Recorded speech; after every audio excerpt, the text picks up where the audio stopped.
Welcome back to the channel, guys. Yet another episode, and today's guest is a walking, talking cricket encyclopedia. I'm not exaggerating when I say this. Bharat sir can remember games from probably 30, 40 years ago with the level of detail that most of us forget by the next drinks break. He's a principal correspondent at Rev Sports these days, and he has also been associated with CricBuzz in the past. Those who follow him already know the kind of analysis and work he does, be it technical analysis, be it breaking down those gripping test match spells or decoding a Ranji game. This man does it all. I think he was among the first ones who advocated for bowling a stump line to Travis Head, and he posted about this at least a million times. And that's the kind of work which he does. If cricket had a long-term memory chip, I think it would probably be named Bharath Ramaraj. Welcome to the channel, Bharat sir. How are you? I don't know what to say because you have put me on a very high pedestal. I don't know whether I am that good, but thanks for the invite. Thank you. Thank you for joining. Thank you for the chance. This is a big one for me. So, without wasting a lot of time, respecting the audience's time as well, let's jump into the content right away. We will be previewing the England series, especially the first test match in Headingley. So, Bharat sir, first of all, I want to ask you what kind of conditions can we expect in England this time around? Because in my previous podcast, wherein I talked with Jared Kimber, he told me that the conditions in England or the UK are very dry this time. It has probably never been as dry as it is this time. So, how will this impact this entire series as per you? Yeah, as you know, I'm still here in Bangalore, so for me to tell what the weather is in England, I'm not very sure. But what I can say is, yes, that's what I'm hearing. It's mostly on the drier side.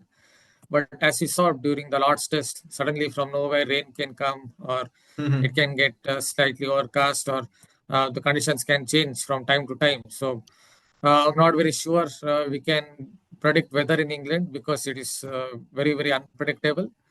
That is on one side. Obviously, the first test is in Leeds. What I've seen over the recent past is even in county matches when Joe Root scored that 90 against Warwickshire, maybe it was. The track was on the slower side, but I think we'll get a little bit of at least grass at Leeds. That's what was the case even when Australia met England in the Leeds test in the 2023 Ashes. So that is where I will keep it as a gist. I think all of you guys just got a very quick example of what this man can offer. Joe Root scoring 90 versus Warwickshire at Leeds. I mean, और किसको पता रहता है ये सब? Anyway, like because you have already brought it up, the Leeds test, the first test, I've noticed a lot of times when you post on X, formerly Twitter, you very specifically mention something called as the Headingley length.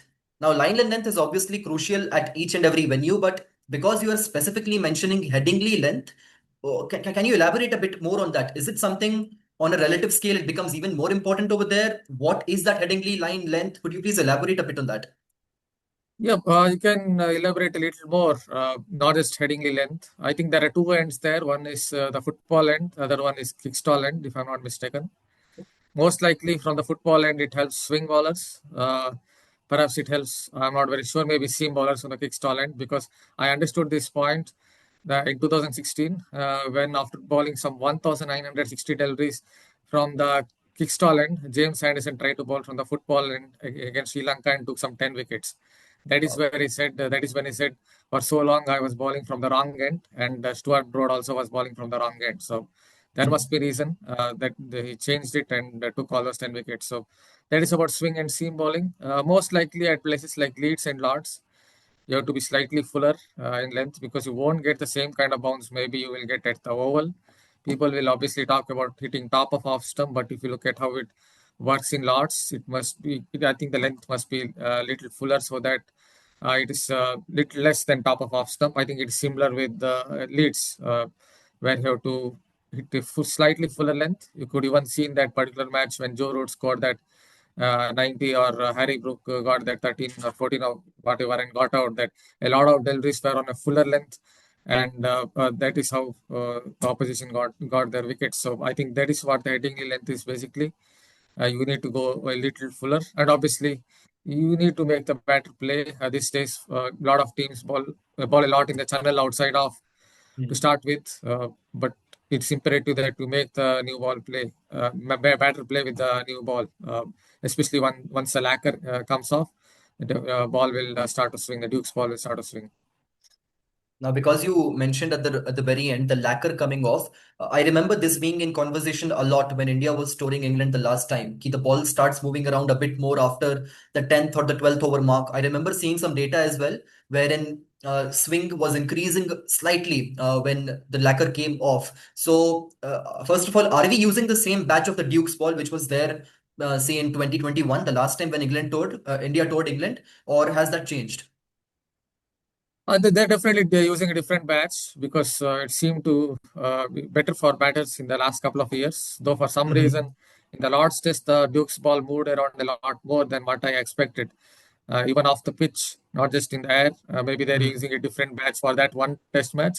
I'm not very sure about that. But over the Mhm. last few years, it definitely Duke's ball has been definitely doing less. But this is for sure that once the lacquer comes off, the ball will swing a little more. Even in the Lord's Test, after 8 to 10 overs, the ball started doing more on day one and day two. Mhm. So, and it even happened when Virat Kohli got all those runs at the Mhm. Edgbaston Test in 2018. In the first 10 overs, he didn't do anything for Stuart Broad and Jimmy Anderson, and Sam Curran came and the ball started to swing. And again, Anderson came for his first change for his spell as a first change bowler or in the second spell. And that is when it started to swing for him as well. So that is a clear indicator that once the lacquer comes off, the ball will start to swing a little more. Fair enough. Because you also talked about the World Test Championship final, the Lord's Test. I think we saw that Wobble seam was doing most of the damage in that game. And I remember there were a lot of people posting images about Hazelwood and other bowlers bowling different variants of the Wobble. You yourself also had talked about it, something called as the hybrid Wobble. So could you please just elaborate a bit more on this aspect as well? What is the Wobble? Why is it so effective in England, particularly these days? Because I think Chris Wokes has kind of revamped his career by by bowling the wobble Yes. ball, and especially in England. So, what are the different variants of the wobble, and why is it so effective in England? Yeah, obviously the unpredictability factor is a reason. Yes, it depends on the kind of grips that you want to use, or to whether you want to really angle it in, or whether you want to move it both ways, or so sometimes it straightens.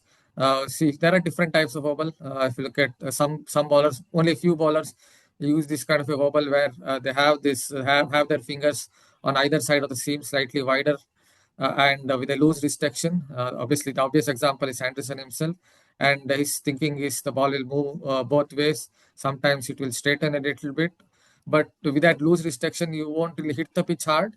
But you will bring the unpredictability factor into play. Occasionally, it swings as well, or at least moves in the air. The wobble ball, Mhm. that's the difference between wobble ball and the scrambled seam, default scrambled seam, that is. And the second one is that three-quarter seam that a lot of bowlers now tend to use. The Mhm. Siraj of the world or the just retired team, Southey, Trent Bolt, many more. Kagiso Rabada, I've seen him use that one. Matt Hendry has a slightly different wobble ball, but all these balls use three-quarter seam where they hold it at a slight angle. Even Pat Cummins, 40-45 degree angle. If you are holding it a 40-45 degree angle with the look of an in-swinger, obviously it's not an in-swinger, held at very much an angle, then it will mostly come into the right hander again. It will Mhm. wobble a little bit in the air, might move a little bit in the air. So when you're seeing that kind of wobble in the air, you will feel the batter won't understand whether it will straighten or whether it will come into the right hander. That is with the three-quarter seam. I think Mhm. that's the main thing. Yes, Pat Cummins has developed another kind of wobble where he holds it at a 45-degree angle again, but with an action that feels like the ball will move away from the right hander. Mhm. That's his style of wobble seam. Variant of the wobble seam, where one finger is on the leather, the other one is on the seam. Mhm. So there's one more variant, the hybrid wobble. Obviously, Joe Cheselwood is trying it in that Lord's Test. Again, the Mhm. mechanics are for the wobble. He was trying to hold it more like a fingers on either side. And this shine, I think his shine was on the shine. He kept it on the right side. That's basically indicating to the batter that because it's a conventional swing, the batter would be thinking the ball will be moving away from the right hander, but Right. because of the mechanics of the wobble seam, it is coming into the right hander, occasionally straightening. And obviously, Anderson tried it against Pujara and Virat Kohli in the 2021 10th Bridge Test. One of them came in. Yes, he had the shine on the left side. I think it shine on the left side. Shine on the left side, yes. So it was supposed to move into Kohli and Pujara, but one of them moved in, other one moved away again because of the mechanics of the wobble. So, and then there is Tim Southey. He developed a slightly different kind of ball just for 1 or 2 test matches in 2021. That was the World Test Championship final and the series against England. It's almost seemed like a zero seam delivery where he was holding it pretty much straight. Maybe there was no tripping effect or whatever it was. The ball just angled into Olipo. Maybe the slope factor also played a part there.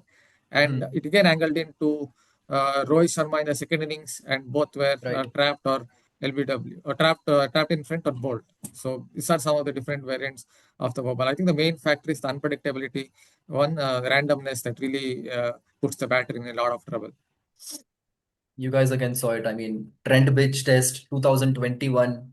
They don't. One thing is to remember that okay, Virat Kohli got out on the wobble. Now, who remembers the shine was on the left side and all these things? This man is a genius, man. And yeah, that was very insightful.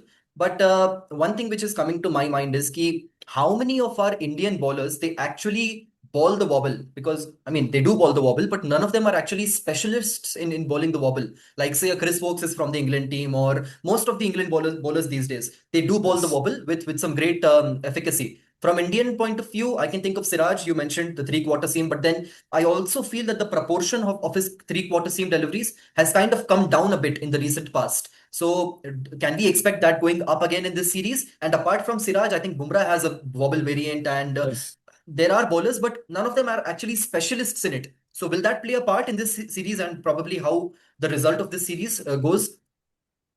Yes, Siraj C bowls a three-quarter seam, but I don't think it's a problem with this weapon. Maybe it is a problem with his control. Sometimes it feels like Hmm. when a batter is taking the aggressive he's bowling all over the place. That has happened to Hmm. him even recently in Australia. He seems to keep losing his control when the opposition is on top, or when Travis said or someone else is taking him on. I think that's his Hmm. main problem. With Jasprit Bumrah, he has one, but I don't think it's his main weapon Right. in his QA. He has a lot of other weapons. I don't need to say anything to him because he Hmm. has a lot of other weapons, and that will help him to take wickets. So I think let us leave him aside because he doesn't need it. Even Correct. if he has one, yes, he has one. I know that. And the third one is Shardul Thakur. Again, the problem is Hmm. Shardul Thakur is something else, not his three-quarter seam, which he used to dismiss, I think, Joe Root in the 2021 Test match against Correct. England at the Oval. Maybe it was at Hmm. the Oval. But his problem is maybe his lack of fitness. After 2 3 overs, he seems to lose the plot. He seems to lose his pace. He doesn't seem to have the same sort of incisiveness, at least in the recent past. Yes, I know he took 35 wickets in the Ranji Trophy, but even last season, I've seen him getting smashed in an invitational tournament here in Bangalore by Lavneet Sisodia. We saw even in the England Lions game that he was Hmm. getting smashed a bit. So that's a question mark on his fitness. And then outside of it, there is Hardik Pandya. Hardik Pandya uses it in ODI cricket, limited overs cricket. Obviously, he doesn't play Test cricket. If you Hmm. still want to add one, I think he should have been in the squad. I had picked him in my YouTube video in April, but selectors didn't think that way. That is Anshul Kamboj. I think he's a Kamboj. good bowler for English conditions, Hmm. and he should have been picked. For some reason, they didn't pick him in the squad. Hopefully, they will pick him in the squad in the next few weeks. So that is about it. As far as English conditions, it's definitely a very useful delivery when the ball moves around, not just in English conditions, even in Australian conditions. We have seen when the ball is moving around, someone like Scott Ball and Llewellyn Pat Cummins destroy batting lineups consisting of right-handers again and Hmm. again. Stark has developed one. Another Right. swing bowler like Vokes and Anderson, he's also developed a three-quarter seam ball. So that tells you even swing bowlers are developing this. And Hazelwood himself has one three-quarter seam. So a lot of these Siena bowlers have it. South Africans, even those who are not playing for South Africa, like Kyle Abbott, is a master of the wobble. So and New Zealand, or for the matter, Australia, England. So all these four from all places from all these four nations have it for a reason, because when the ball is moving around in those countries, it is definitely a very very useful ball. And that is something it might have gone against Mohammad Shami as well, because Hmm. it never has had a wobble. In England, the average is over 40. Correct. You mentioned Anshul Kamboj. I also was advocating for Anshul Kamboj selection in the test team, and I feel right now there is one conundrum which India is facing, that is at number 8. Do you either play Shardul Thakur Do you play Kuldeep Yadav? Do you play the fourth seamer Arshdeep Singh, Prasidh Krishna, whoever it is? Or do you play Nitish Kumar Reddy at number 8? Or do you play Jadeja at number 8? I think there is one big gap over there. I want your thoughts on that. Like, what combination do you feel is ideal from India's point of view? And I also want to take this opportunity to mention that had Anshul Kamboj been in the squad, I feel he was a perfect fit at number 8 because he can also bat a bit, besides being effective with the ball. So, yeah, all yours. Yeah, see, Ravindra Jadeja, Nitesh Reddy. See, if Nitesh Reddy has to play, then I think he has to play mainly as a batsman. Correct. Even before he played against Australia, once I tweeted that I like what I see of his batting. Don't Mm-hmm. write him off. When it comes to his batting, I was not thinking about his bowling. And he scored 100 there. So if he has to play, then I think he has to play number 6, though they Correct. might still prefer Drew Jurel or someone else. But that's the only position I think he can play. Yes, he can swing the ball a little bit and can give you 6, 7 overs, maybe 10 overs at most, can get you 1 wicket or 2 wickets. But whatever he does with the ball, at least at present, is a bonus. So he's at 6. Mm. If he has to play Jadeja, then can come in at 7 because I think India will pick him for his batting uh, Right. more than his bowling. Number 8 is a very difficult one Mm. because Shardul Thakur, whenever I've asked him against England Lions, it feels like he doesn't have the fitness of old. He seems to be struggling a bit to bowl 15, 20 overs. And that is what you want from a bowling all-rounder. In that sense, Mm. I'm thinking of maybe picking an extra bowler, depending on the weather again. If it's slightly on the drier side, maybe think of Kuldeep Yadav, but that is again a long shot because in the Leeds test, I'm not very sure of picking 2 spinners. So I'm a little confused over that. Maybe I will think of an extra extra pace bowler, but then again, India's batting will get quite weak if I have players like Arshdeep Singh and Prasidh Krishna playing in that 11 alongside Bumrah and Siraj. Suddenly, I have Prasidh at 11 and Arshdeep Singh at number 10. So I'm a little bit confused over that because of what I saw of Shardul Thakur against Lions. He seemed to be struggling a little bit with his fitness. Mm-hmm. If you Right. want to add something on it, maybe.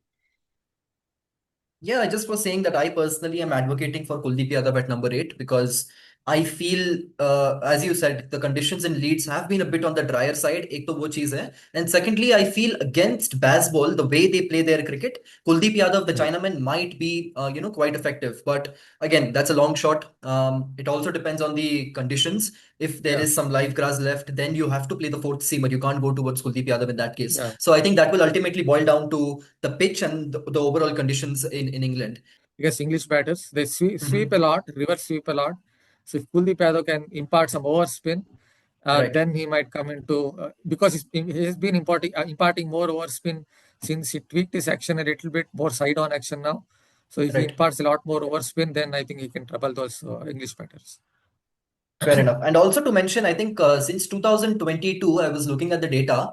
Obviously, Kuldeep by no means is a batter. He is someone who can only hold a bat. Yes, yes. And I think he has been averaging about 50 balls per innings in the 9 innings that he has played since 2022 in tests. Although all of them have come in Asia. But take care, at least he can hold a bat. He's not your Siraj or Prasidh Krishna. So that also, is just one point.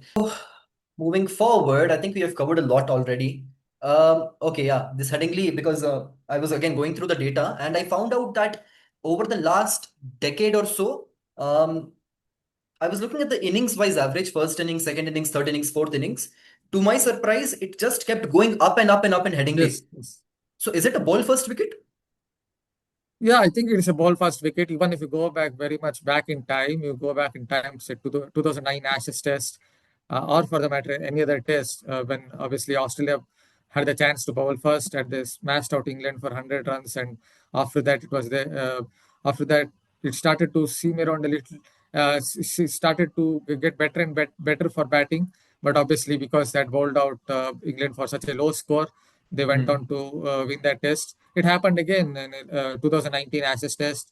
It got better to bat as the match progressed, and Ben Stokes got that brilliant 100 right at Correct. the end. So it's a kind of test match, a kind of pitch where it seems to get better as the match progresses. But on day one, it could do a lot more. So that is where it could put a captain into it could sow the seeds of doubt in the minds of a Hmm. captain, because if you want to bowl first and bowl out an opponent for maybe 100, You could also be bowled out for 150. Then if the pitch seems to get Hmm. better by day 3 or day 4, then it could go against you. So Right. that is the two, so there are two ways to look at it. Even if you look at the 2023 Ashes Test, England chased down Australia's total of 250 or whatever it was with Harry Brook and Chris Wokes playing important knocks. So it's a curious kind of pitch. I think we'll get at Leeds, where on day one Hmm. it will do a lot, but if for example you get bowled out for 100, especially for a low score,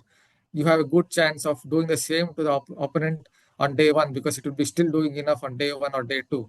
Then it will come down to the second innings factor, where the pitch seems to get better and better.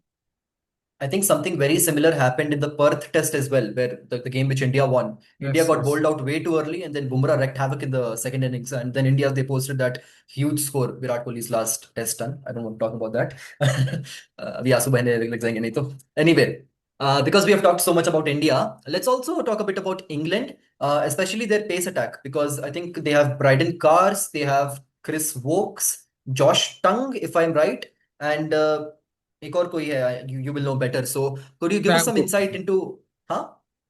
Sam Cook, Sam Cook, right? Sam So Cook. could you give us some insight into each one of these in brief? What can we expect from them? Yeah, it's an inexperienced attack. There's no doubt about that, other than Chris Wokes. Even Atkinson is injured currently, so it is an inexperienced attack to start with. Mhm. Yes, Chris Wokes obviously is at the peak of his prowess when it comes to bowling in England. I think even when it comes to bowling away from home, he has improved, but he obviously will never become a great bowler away from home. But if you see how he bowled in New Zealand, he bowled better Better. than what he did in his previous stints. That is because Mhm. of his wobble ball. He's mainly become a wobble ball expert now.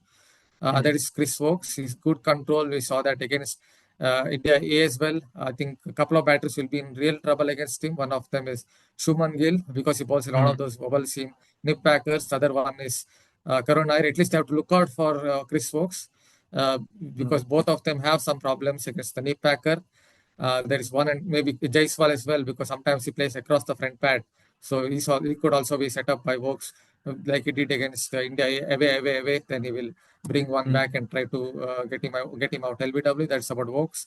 Bryden Cars, I think, is the one who has impressed me the most among all those bowlers, because he's very relentless. I saw that in New Zealand and in Pakistan on some unresponsive surfaces in Pakistan, though it did a lot more in New Zealand. He could bowl 8-10 overs of hit the deck bowling, and he's someone who's very relentless. So you get maybe with bowlers like Prasidh Krishna, like at the ICG test, he was giving you 3-4 overs of 2-3 overs of HCD bowling. Yes, in the Mhm. IPL, it seems like he could bowl the heavy ball a lot more.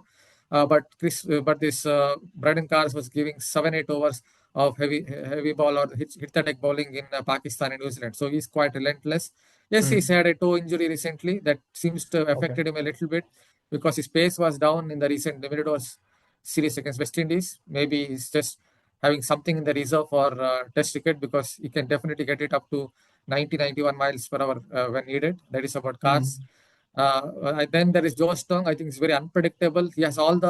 I think he has enough potential to dismantle an opponent. But again, I will not put my money on it, because he is the Mhm. kind of bowler who, even in domestic cricket, can go for 0 for 18, 13 overs. On the very next day for Nottinghamshire, is the kind of bowler who could come in and take a five for 17, 15 overs. That is what Mhm. it seemed like. Even in the when he played for Lions, though in the last spell he didn't get any wicket. In that 6 or 7 hour spell, he was very, very threatening. But a couple of catches went down. But before that, India's batters were absolutely thrashing him. So that is what Joe Strong is. A very unpredictable bowler. He has that kind of, what can I say, lateral flexion where the head is falling across. Because of that, it's slightly can put off a batter to an extent, like his release point. You're not able to understand where his release point is or where the ball is coming from. It will feel like most of it will come into the right hander, but he can straighten a few. So I think that unpredictability factor is there with him, but he's someone who can also go for a plenty on a bad day. So that is about Tong. And then there is Sam Cook, is no real pace, about 120 kilometers per hour, 125 kilometers per hour. It's a Okay. typical county bowler, ball stump to Mhm. stump line. He also has developed a wobble ball. That seems to be something that has been passed on to every single medium pacer in county cricket now. So Hmm. yeah, the nippacker can trouble on a typical grassy pitch. If England are going to prepare a grassy pitch, I don't think they will. But even if there's some grass at Leeds and if they're going to pick him, the nippacker could trouble certain batters. But he's no real pace on a flatter pitch. India should handle him quite easily. Then obviously there is Shoaib Bashir. You have seen enough of him. He has some Hmm. talent. Yes, the thing with him is his long fingers. As soon as you see someone with long fingers, you know that he can impart some spin or overspin on the ball. But the problem, Hmm. obviously, with Bashir is every single over you expect two, three long hops or a couple of long hops. He bowled better against Zimbabwe, but if the India is definitely better batting lineup, they have to make use of all those long hops that will keep bowling. Complete guide on England's bowling attack. There is Ben Stokes as well. But Yeah, that if you look, want to add, yes, hmm, yeah, he's come uh, back well. His series against Zimbabwe, he was bowling pretty well. Yes, it is Zimbabwe. Will tell what is the big deal, but he was swinging hmm, the ball at least. He was right, generating a lot of swing in that one-off test and bowling around 83, 84 miles per hour, which is decent enough for Ben Stokes at this age. right. And now, last but not the least, because this might be the single biggest wicket for India to take in this entire series. You know who I'm talking about, Joe Root. In very quickly, like because we're running short on time. Yes. How do you bowl to Joe Root? How do you get him out? Yeah, one would be straight away Jasprit Bumrah. Use your main bowler Jasprit Bumrah because yeah, he has that one particular ball for Joe Root where I don't know what exactly it does to Hmm. explain it correctly, but he gets the ball to kick a little bit from a slightly fuller length and Hmm. gets it to. It seems like the ball is coming into him, and then it will kind of straighten or move away from Joe Root. He's got him out in that Right. fashion quite a few times. Yes, Joe Root tried to negate Bumrah's threat in the Dharamsala test in 2024. After Hmm. for the during the first few tests, it seemed like he was having that. Sophisticated trigger, but in the Dharamsala test, he definitely tried to minimize his trigger, tried to play nice and still, and kind of played Bumrah better. So one way is to use Bumrah against Joe Root. Other one is I think the India have to look at the kind of length they ball to Joe Root. I felt they were a little too short in 2021, good length around that spot because he has that ability to play late. That is his greatest strength against the Duke's ball. So he will play a lot of shots behind square on the offside. Even if you keep a couple of slips, there's a good chance that he will somehow steer it through the third man region. So we have to bowl it slightly fuller, make him come forward. This is a front foot player, but still is someone plays very late. I think India Hmm. understood that in the final test at the Oval when they started to bowl a little fuller against him. Maybe Umesh Yadav might have got Right. him out once, and Shardul Thakur got him out the second time around. So that's the way to go. You have to bowl slightly fuller and cut off his area through the third man region because he will steer dab a lot through that particular region. Bharat sir, thank you for joining me. It's been an absolute masterclass, as expected. Your You are the insights, master. I'm You are no the master master. of this program. No, no, I'm just I myself am learning over here, sitting over here. It's a live class for me. Thank you so much for joining. Your insights and this unbelievable memory which you have talking about which direction the seam is in, shine is in from some 5 years ago. That's what makes these conversations so special. I'm sure the viewers will walk away a little wiser and a lot more appreciative of this beautiful game of cricket. I hope to have you back soon. Guys, please go and follow him on X at the rate fancricket12. I go on his account every now and then. If I ever want to know about a player, for example, if I want to know about Blessing Muzarabani, I'll go on Twitter, I'll write Muzarabani from to the क्या बोलते हैं वो colon at the rate fan cricket 12. I read through all the tweets and that's how I get to know about any player or any ground or whatever you want to know about. This man has a lot to offer. Go follow his account on Twitter. He writes a lot of insightful pieces as well.